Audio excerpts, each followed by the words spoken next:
bismillahi raxmaani raxiim waxaa maanta noo soo gabagaboobay diiwaangelinta murashaxiinta u tartamaysa madaxtinimada Soomaaliya ama xilka madaxweynaha Jamhuuriyadda Federaalka Soomaaliya saddex cisho ayaa loo qorsheeyay maanta ayay soo gabagabowday ilaa hadda 39 murashax ayaa la diiwaan geliyay taasoo shahaadada uu guddoonsiyay gudoomiyaha guddiga Cabdimudane Cabdiqani Geelle hawshii sidaasay ku dhantahay oo ahayd diiwaangelintii haddii eebba idmo berrito waxaa bilaaban doonta hadal jeedintii murashaxiinta oo ka dhici doonta afisione ama tendada afisione halkaasoo maaragtay murashaxiinta loo qorsheeyey murashax walba waqti gaar oo mucayana oo 15 daqiiqo qof walba waqtiga uu leeyahay waxaa lagu soo saari doonaa oo maaragtay uu ku soo bixi doonaa liis la soo dhigi doono platformyada ama baraha bulshada aqalka sare iyo sidoo kale golaha shacabka sidoo kalena warbaahinta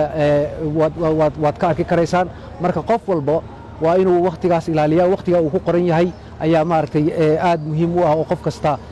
lagula xisaabtamaya sidoo kale waxaa laga codsanayaa nuqulada koobiyaasha qof walba barnaamijkiisa siyaasadeed gaar ahaan 20ka ugu horeysa ee hadda caawa liiska ku soo baxaysa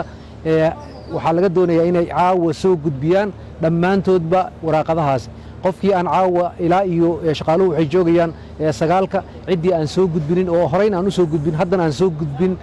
barnaamijkooda siyaasadeed berrito waxay noqonaysaa inay hadal jeedin un kaliya ay yeeshaan sidoo kale qofkii hadal jeedinta xilligeedii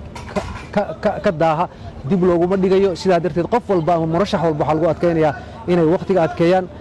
amnigu waa la adkaynaya marka waxay u baahan tahay qof walba inuu aad uga taxadiro waqtigu imanayo sidoo kale dadka imanaya martida waxaa loo diyaariyey meelaha ay ka soo kala galayaan qoraal loogu sheegay hadday tahay warbaahinta hadday tahay xildhibaanada qof walbana waxaa laga codsanayaa inuu waqtiga ilaaliyo sidaasay noqon doontaa haddii eebba labada maalmood soo socda waxaana guddigu had iyo jeer oo la soo socodsiin doonaa wixii soo kordha ee ku saabsan arrimaha doorashada